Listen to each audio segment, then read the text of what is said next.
conversar sobre a morte é também conversar sobre a vida. Esse é o tema que a gente está falando desse mês. E conversar sobre a morte é pensar em muitos marcos na nossa história. Né? Marcos é meu nome, né? Mas muitos marcos da nossa história. E sempre quando eu venho esse tema na minha cabeça, eu lembro de algumas situações que eu vivi nesse tempo de vida. Uma das mais marcantes histórias que marcou realmente a minha vida foi eu perder o meu sogro na véspera do meu casamento, 2 dias antes do meu casamento. Meu sogro e o meu pastor, na época. Ele que faria a cerimônia do casamento. E aquele momento ali foi um divisor na nossa história, porque a gente estava para casar 2 dias antes do casamento, dia 23 de julho, eu ia casar no dia 25, ou casei no dia 25, e quando a gente recebeu aquela notícia, a gente ficou assim, e agora? O que a gente faz? E aí várias pessoas falaram muita coisa e tal, mas teve um momento que nós sentamos, né, a Márcia e eu, nós sentamos, oramos e falamos com Deus: Senhor, está nas tuas mãos, o Senhor sabe de todas as coisas, mas nós não temos como mudar o que aconteceu. Mas o que vai ser a nossa vida a partir disso daqui? Será que é isso mesmo que o Senhor quer? E esse ano a gente já completou 33 anos de casado. Então, quando eu olho para trás, eu falo assim, trazer à memória momentos que a gente já viveu e que faz sentido na nossa vida.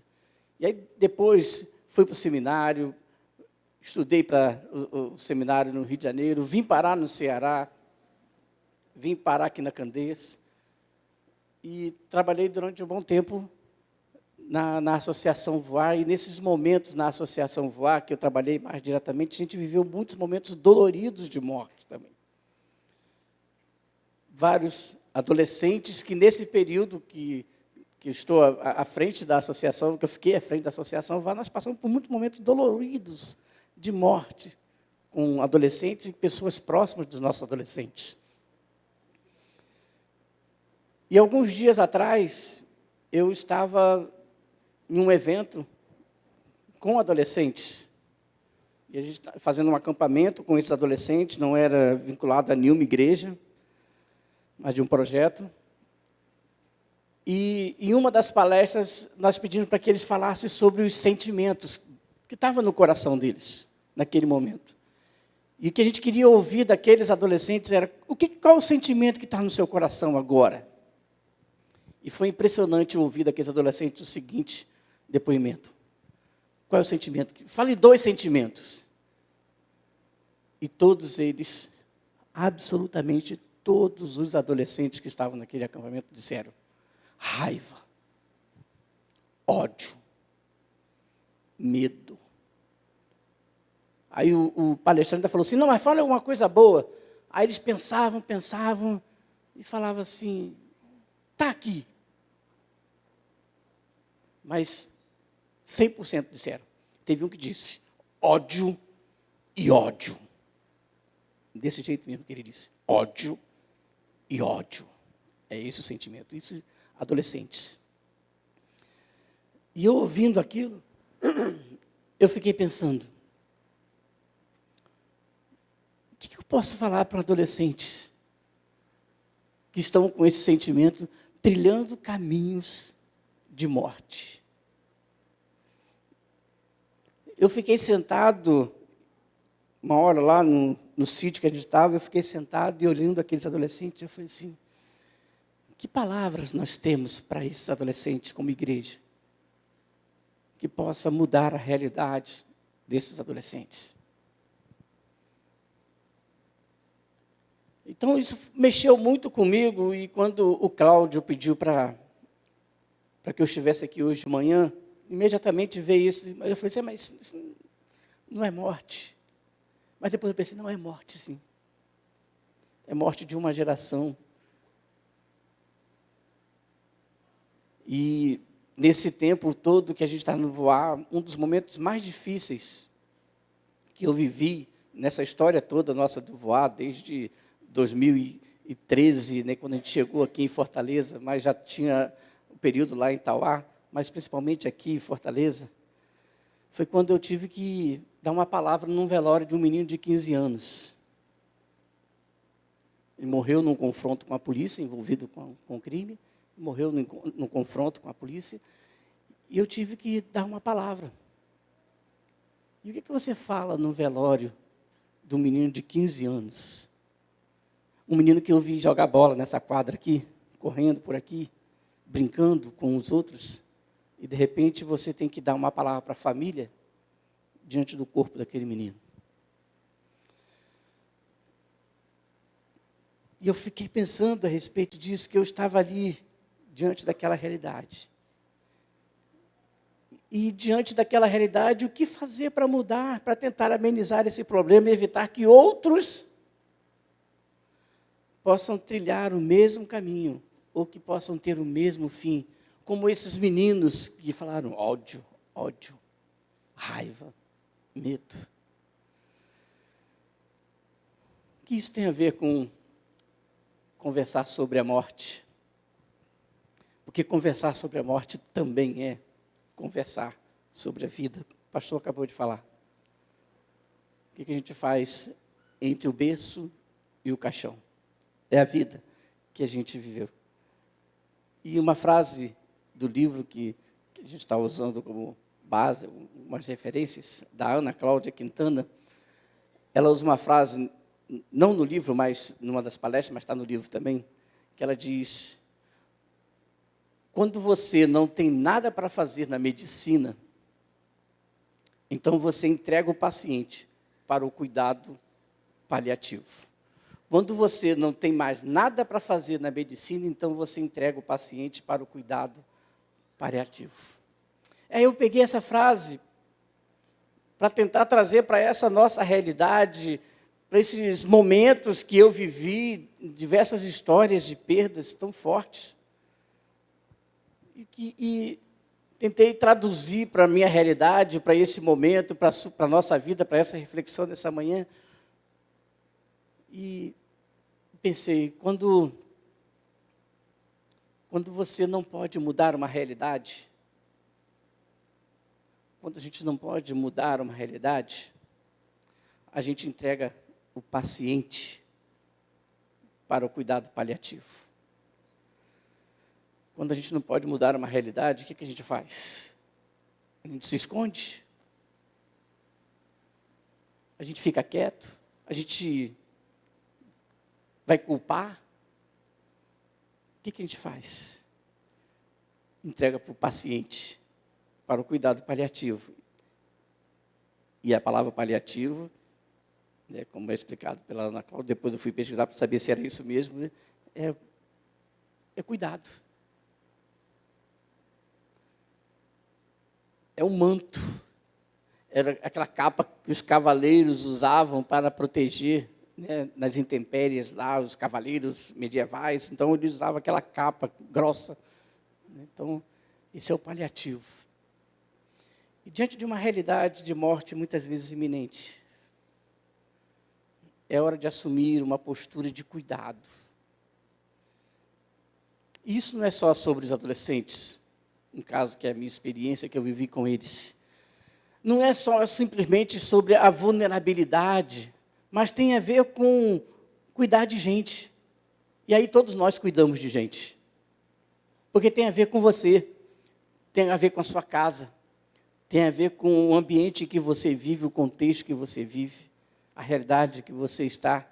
Porque envolve sobre todas as áreas da vida cuidar de gente. Então, quando a gente fala assim, o que eu preciso cuidar? Eu preciso cuidar de gente. Quando a gente vê, né, diversos pais aqui com os filhos no colo, né, nesse cuidado, assim, é cuidar, é pegar no colo, é fazer com que, de alguma forma, eu mude uma realidade. E isso tem alguns pontos que eu queria destacar nesta manhã com vocês. E eu gostaria de usar uma parte da parábola do bom samaritano. E eu vou me prender só na parte do samaritano. Não vou falar do fariseu, do sacerdote, não vou me preocupar com eles, não. Mas eu queria pegar alguns exemplos que o samaritano, naquela parábola, tem para a gente pensar a respeito disso. Como eu conversar sobre a morte, mas falando sobre a vida e mudando realidades. Diante de realidades tão duras, alguns cuidados são importantes. E para isso, a primeira coisa que a gente precisa ter é ter um olhar compassivo. É ter um olhar compassivo. Como que está o seu olhar diante da realidade? Como que está o seu olhar diante do dia a dia, das circunstâncias que você está vivendo? Como que é o seu olhar? E o texto de Lucas, capítulo 10, no versículo 33, vai falando sobre essa parábola e chega nesse momento que um samaritano, que estava em viagem, lá no versículo 33, um samaritano estando em viagem, chegou onde se encontrava um homem que tinha, a parábola vai dizer, aquele homem no meio do caminho foi assaltado, apanhou, foi deixado à beira da morte, estava ali quase morrendo, à beira do caminho. Não tinha mais esperança para aquele homem.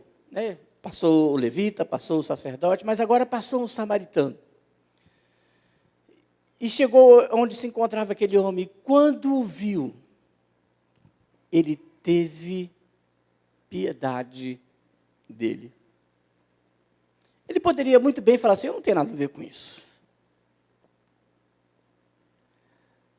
Eu não tenho nada a ver com a situação. Eu estou no meu caminho, eu estou na minha viagem, eu estou com os meus problemas, eu estou com as minhas dificuldades. Eu vou seguir caminho, eu vou em frente. Mas aquele homem, quando viu aquela situação, ele teve piedade dele. E aí, quando eu estava em casa conversando sobre isso, Márcia lembrou de um fato muito interessante, porque quando eu morava em Tauá, a gente, muitas vezes, indo daqui para Tauá, e aí, no meio do caminho, na estrada, na BR-020, que a gente passava por pessoas que estavam com um carro, um prego no meio da estrada, a gente falava assim, eu não vou parar. Eu vou embora. Não parava, tinha medo de parar. E aí, Márcia, um dia, ela fez uma oração, eu falei assim, mulher, cuidado com as suas orações. Ela fez uma oração, Senhor, se o Senhor quiser que a gente pare, pare a gente. Pare a gente. E um dia, a gente vindo de Parambu, a gente tinha uma congregação lá da nossa igreja de Tauá, em Parambu, na cidade de Parambu. A gente estava voltando de Parambu para Tauá, chovendo muito, muito, muito. A gente tinha uma vigília em Tauá ainda para fazer, e no meio do caminho, tinha um tremendo de um buraco.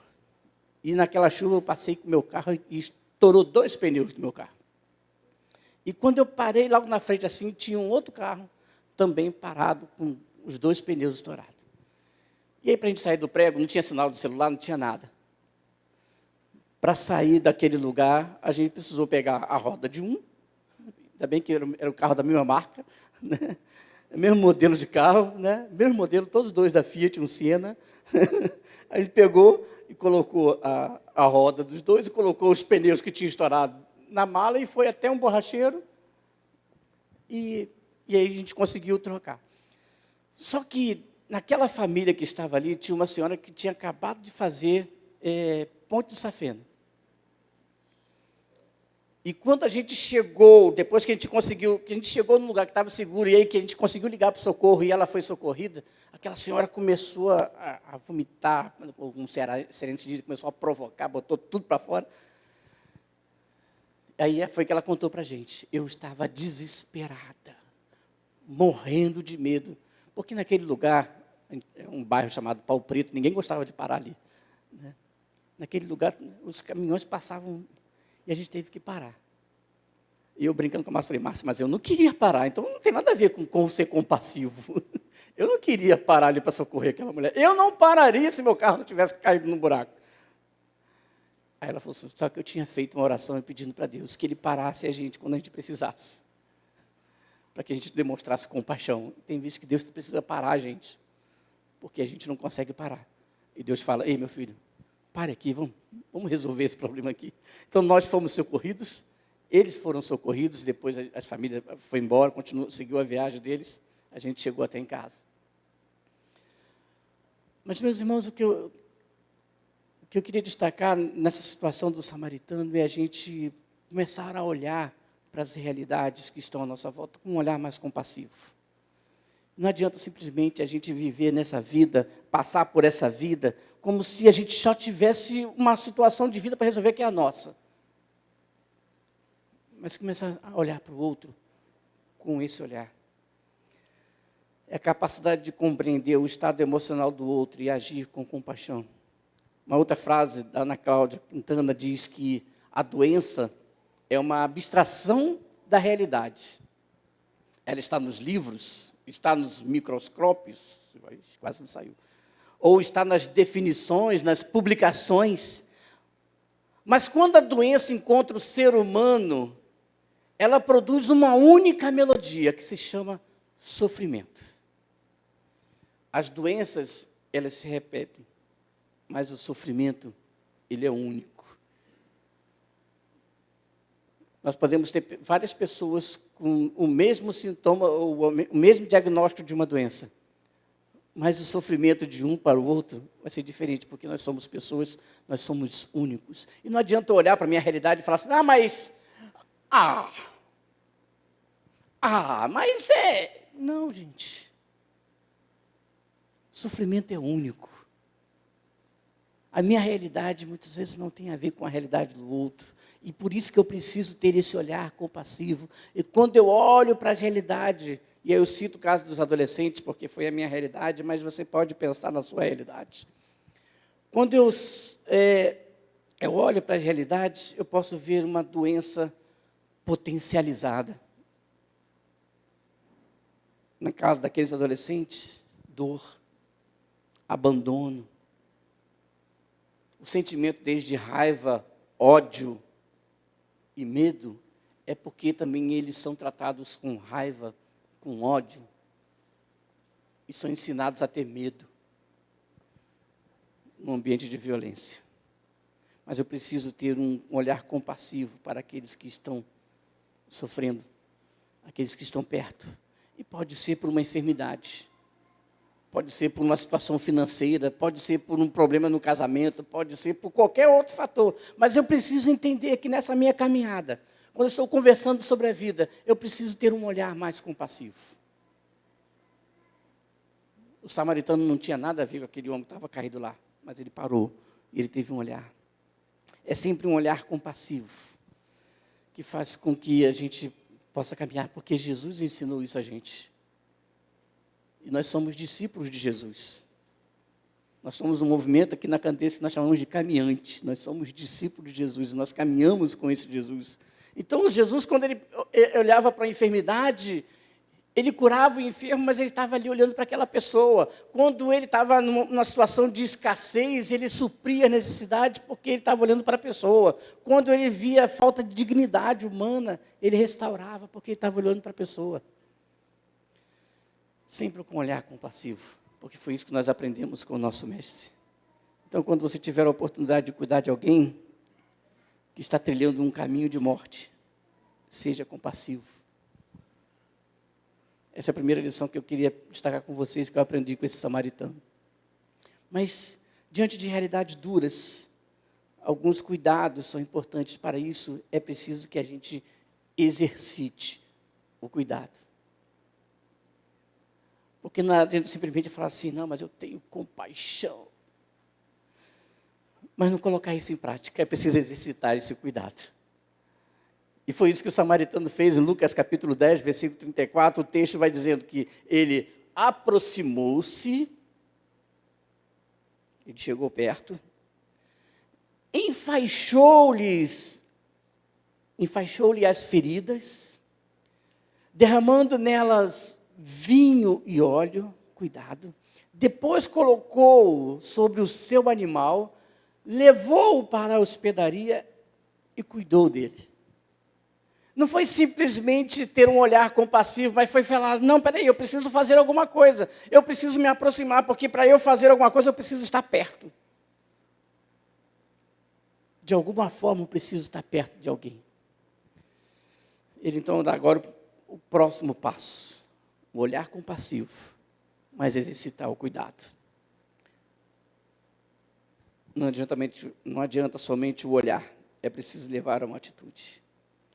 Ana Cláudia Quintana afirma: a pessoa não fica doente sozinha. Não fica doente sozinho. Ou seja, eu preciso olhar o sofrimento de forma individualizada, sim, exercitar o cuidado focado no ser humano, mas sem perder de vista que ele atinge a todos e todos ao redor sofrem. Não é verdade?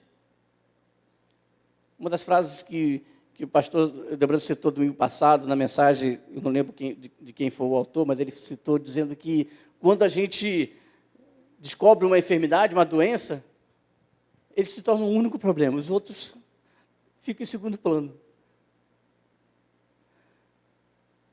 Então, quando há alguém com algum tipo de enfermidade, esse pode ser uma enfermidade física, uma enfermidade da alma, ou alguma coisa que você está vivendo, saiba que aquela pessoa não está sofrendo sozinha. Tem gente ao redor que também está sofrendo. É preciso ter esse olhar para o indivíduo, mas eu tenho que saber que aquilo envolve outras pessoas. E para isso é preciso exercitar esse cuidado.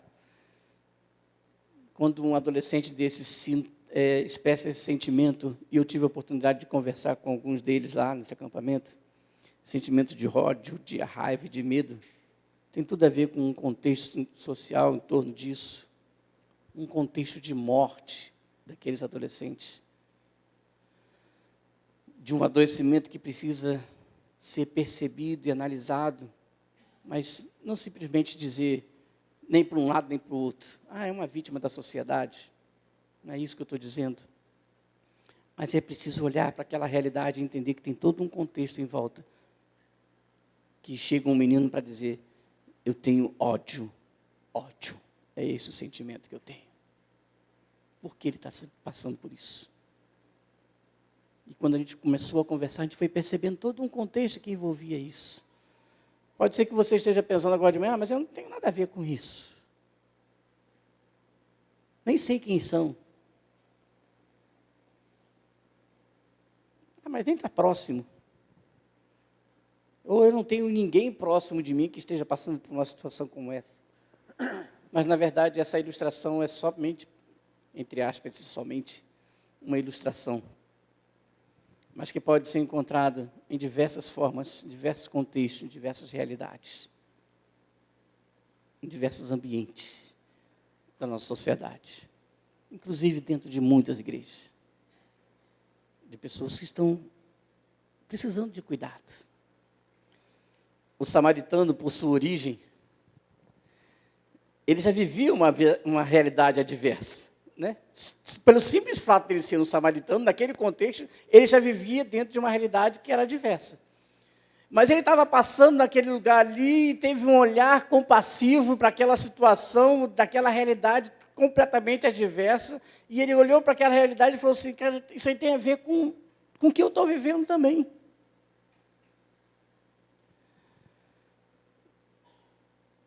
E colocou ele diante de uma situação de olhar e agir.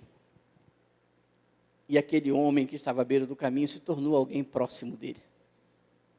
E é interessante que, ao final do texto, quando Jesus estava ali ensinando aquilo para aquelas pessoas, no versículo 36 e 37 de Lucas, ele vai dizer assim: qual destes três, né, o fariseu, o sacerdote, o levita e o samaritano, qual destes três você acha que foi o próximo do homem que caiu nas mãos dos assaltantes?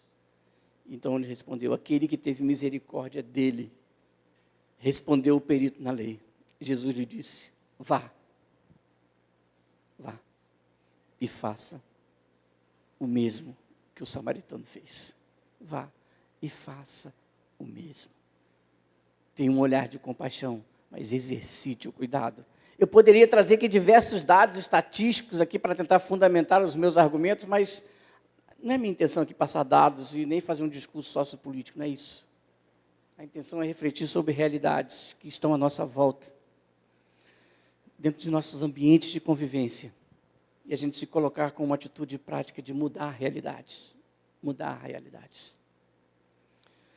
E o meu desejo é que no ambiente de morte, que a gente tenha a percepção de exercitar o cuidado.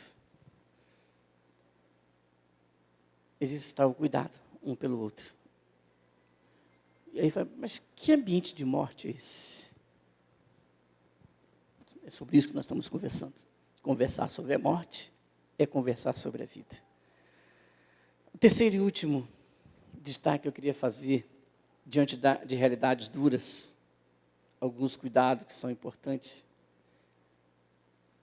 E o terceiro destaque é para isso. Estenda a provisão. Caminhe mais uma milha. Dê também a sua capa. Porque aquele samaritano, ele não só se aproximou, ele não só teve um olhar compassivo, ele se aproximou, cuidou, levou para a hospedagem, mas também quando chegou lá na hospedagem, no versículo 35 diz, no dia seguinte, deu 2 denários ao hospedeiro e disse-lhe, cuide dele. Ele não poderia mais cuidar, ele teria que viajar. Mas ele falou, cuide dele. Quando voltar, lhe pagarei todas as despesas que você tiver. É estender o cuidado, é estender a provisão, é falar assim, eu tenho a ver com a sua vida, eu tenho a ver com a vida do outro, eu tenho a ver com a vida de quem está em sofrimento, eu tenho a ver com a vida do meu próximo. E eu quero estender essa provisão para mais distante, caminhar um pouco mais. Ana Cláudia Quintana afirma que se a gente consegue fazer com que o outro viva sem dor, sem falta de ar, sem desconforto, sem medo, sem culpa e sem abandono, a gente vai entender o sentido de tudo. Então, eu passo a fazer parte da história do outro. Eu já citei várias vezes aqui que eu fui voluntário no Peter Pan, e uma das coisas que mais me dava alegria, mesmo com as circunstâncias tão adversas, é quando eu brincava com uma criança e ela começava a sorrir. E ela reagia àquela brincadeira, aquele momento, estava ali de uma forma... Eu falei, que maravilha. Parecia que era eu que estava sendo cuidado, quando eu vi o sorriso. Estender esse cuidado, é dar um passo a mais, é ir mais adiante, é fazer a diferença. Então, quando a gente consegue fazer com que alguém que está com dor, que aquela dor seja aliviada, fazer com que o outro viva sem o desconforto, sem o medo, sem culpa, sem sentir abandono, eu estou fazendo algo que vai fazer diferença, eu estou estendendo a provisão, o cuidado. O samaritano ele tinha feito já algo grandioso, ele se compadeceu e parou para socorrer e cuidar do homem ferido. Mas ele também o levou para continuar o tratamento e depois disse, eu vou ir mais longe.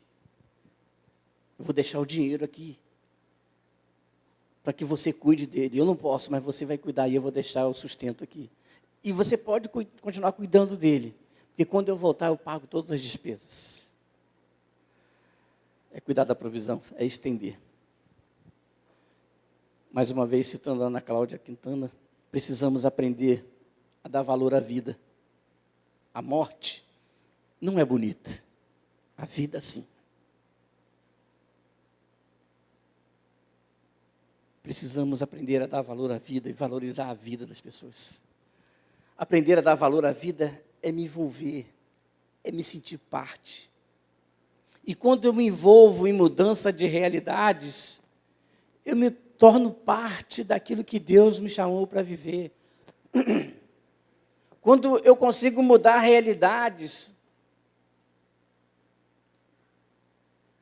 eu falo, é esse o sentido. Mas eu vou mudar a realidade de um e vão ter outros 50 que não vão mudar de realidade, mas eu consegui fazer parte na mudança, na realidade de uma pessoa. E é isso que faz todo sentido. Eu estava conversando com um pessoal que trabalha no projeto e eles me falaram assim, parece que a gente está enxugando gelo. Eu falei, foque nos resultados que você está tendo. Porque se você focar só nos problemas, você nunca vai chegar a lugar nenhum, você vai parar. Então, aprender a dar valor à vida é me envolver, é me sentir parte. quando me envolvo na mudança de realidade, eu me torno parte daquilo que Deus me chamou para viver. É salvar vidas, vidas com um V maiúsculo. Estender a provisão é um passo a mais no cuidado paliativo. É cuidado, é proteção. Não é ficar lamentando a realidade, mas sim andando um pouco mais para que a realidade seja alterada. Como eu disse no início, desde 2007, eu estou envolvido com adolescentes, crianças e adolescentes em vulnerabilidade social. Através da Associação Voar e projetos que tenho trabalhado. E o sentimento, como eu disse, muitas vezes é de estar enxugando o gelo. Mas quando eu vejo algumas realidades, eu falo, valeu a pena. Quando eu encontro alguma daquelas crianças, que foram nossas crianças hoje, trabalhando como pedagoga numa escola, como já tem um que formou em pedagogia e está numa escola, eu falo assim, oh, que coisa linda. Quando eu encontro uma das crianças, hoje pai de família, né, que aí eu me sinto mais velho ainda, porque era uma criança e agora já é pai de família, trabalhando como mecânico numa oficina, e ele chegou aqui todo sujo de graxa, tio, eu estava trabalhando, estava me chamando de tio ainda, tio, achei que estava na oficina, estava trabalhando e tal, tem que botar dinheiro dentro de casa, né, os meninos lá estão comendo muito. Valeu a pena. Valeu a pena todo o cuidado. Valeu a pena todo o esforço. Valeu algumas noites de sono perdido, preocupado com o que ia ser feito, porque mudou a realidade. Então, quando a gente se envolve, meus irmãos, e eu não estou falando aqui só de causas sociais, eu estou sempre repetindo isso porque eu estou falando da minha realidade, mas é a sua realidade. Quando você se envolve na vida de pessoas para mudar a realidade, e quando você observa o resultado, fala assim, que maravilha poder fazer parte disso. Ter feito parte disso. Porque conversar sobre a morte é conversar sobre a vida e é lutar pela vida. E eu sinto que vale a pena continuar lutando pela vida. E nosso papel como discípulos de Jesus, como caminhantes que somos, é exercer cuidado na vida das pessoas. E para isso, muitas vezes, a gente precisa espiritualizar todas as áreas da nossa vida. Inclusive na nossa relação com o próximo. Mesmo que esse próximo não esteja tão próximo da gente. Ou mesmo que esteja bem próximo, seja muito próximo. E a gente ser luz no meio de tantas trevas. No meio de um caminho de morte. Senhor, eu quero brilhar por Ti. A música que nós vamos ver o vídeo. Tem uma frase que diz, Senhor, eu quero brilhar por Ti, num mundo apagado. Eu quero, através da minha vida, outros tenham a oportunidade de conhecer quem é Jesus. Para isso, eu preciso ter um olhar compassivo. Para isso, eu preciso exercitar o cuidado. Para isso, eu preciso estender a provisão. E mais adiante, para que essa realidade mude.